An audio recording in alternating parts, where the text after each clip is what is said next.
Every day, in millions of homes, the same small ritual repeats itself. A dog trots into the room, a toy in its mouth, tail low, eyes fixed on you. It drops the toy at your feet, or refuses to. We barely think about it. But what if that's not what's actually happening? What if, hidden inside this ordinary moment, is a signal so old it predates the dog itself, a message written into the brain of a wolf tens of thousands of years before the first collar was ever made? Because when researchers began studying this behavior closely, they noticed something strange. The toy wasn't always for play. Sometimes the dog didn't want it thrown. Sometimes it didn't want it touched at all. So if it isn't play, what is it? And why does the answer seem to change depending on how the dog brings it? Scientists who study canine behavior have spent years untangling this, and what they found suggests that this small, familiar gesture might be one of the clearest windows we have into how a dog actually experiences its bond with us. This is the story of that gesture and everything it's been quietly trying to tell us. Part 1. The behavior nobody questioned. For most of the 20th century, nobody thought to study toy carrying seriously. It seemed obvious. Dogs like toys. Toys mean play. Case closed. But ethologists, scientists who study behavior in its natural context, have a rule. Never assume you understand a behavior until you've watched it in every version it appears in. And when they did that here, the behavior split into at least 3 distinct patterns. Sometimes a dog brings a toy and immediately drops it, stepping back, clearly inviting a game of fetch or tug.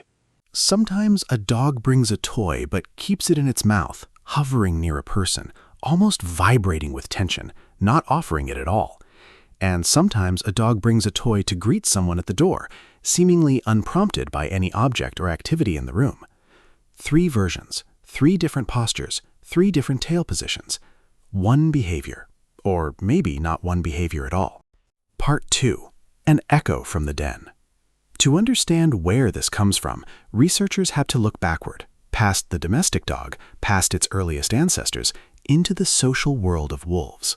Wolves are cooperative hunters, but they're also cooperative parents. Every wolf in a pack, not just the mother, may help provision and interact with pups.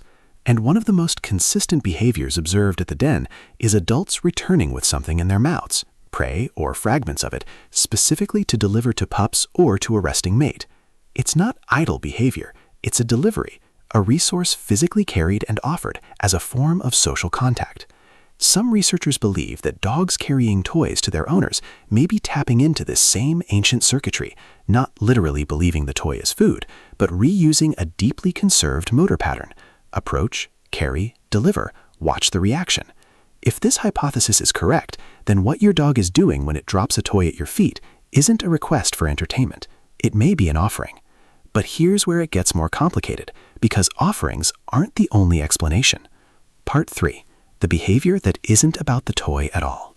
In 2017, a study published in Behavioral Processes examined a very specific version of this behavior: dogs that carried toys not toward a person, but simply while pacing near them, especially during moments of excitement or mild stress, a person coming home, a doorbell ringing, an unfamiliar visitor arriving.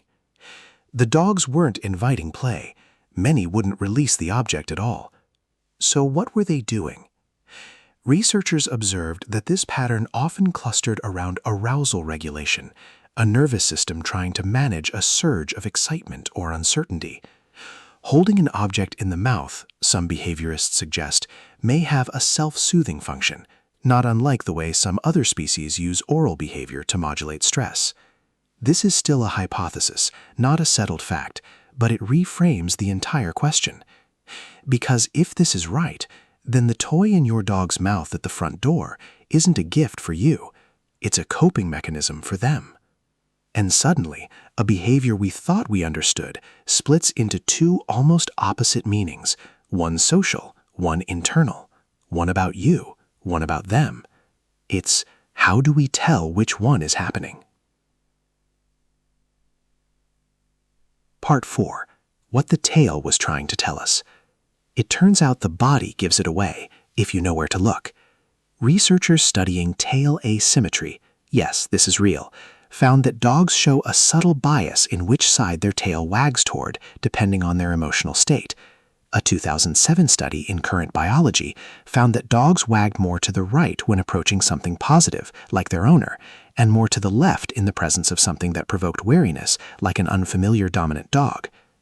When behaviorists layered this finding onto toy-carrying behavior, a pattern emerged.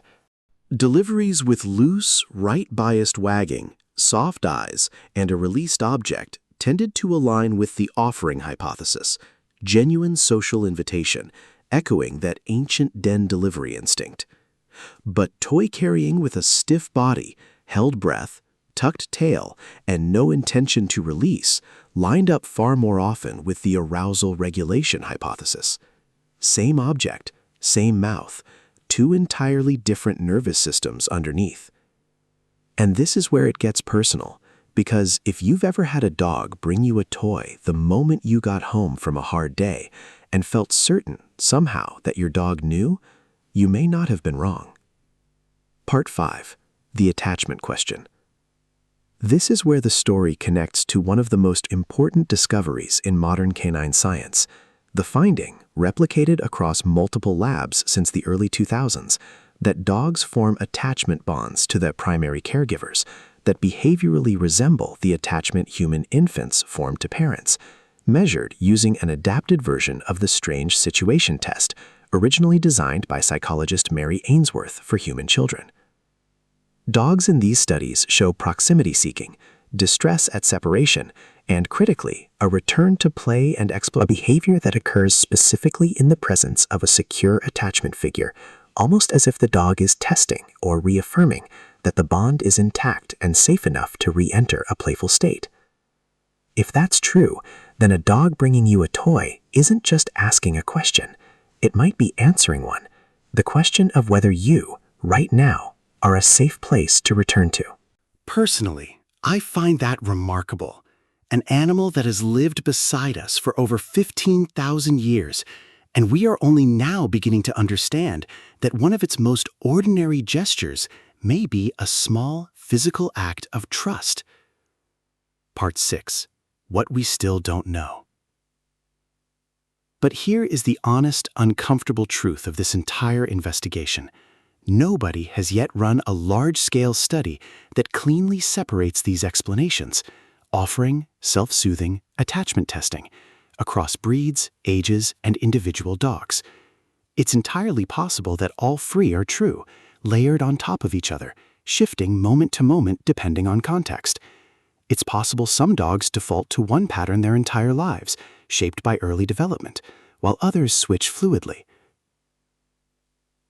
The deeper scientists dig into this, the less this looks like one behavior with one explanation, and the more it looks like a shared physical gesture that the canine mind has repurposed for several very different internal states.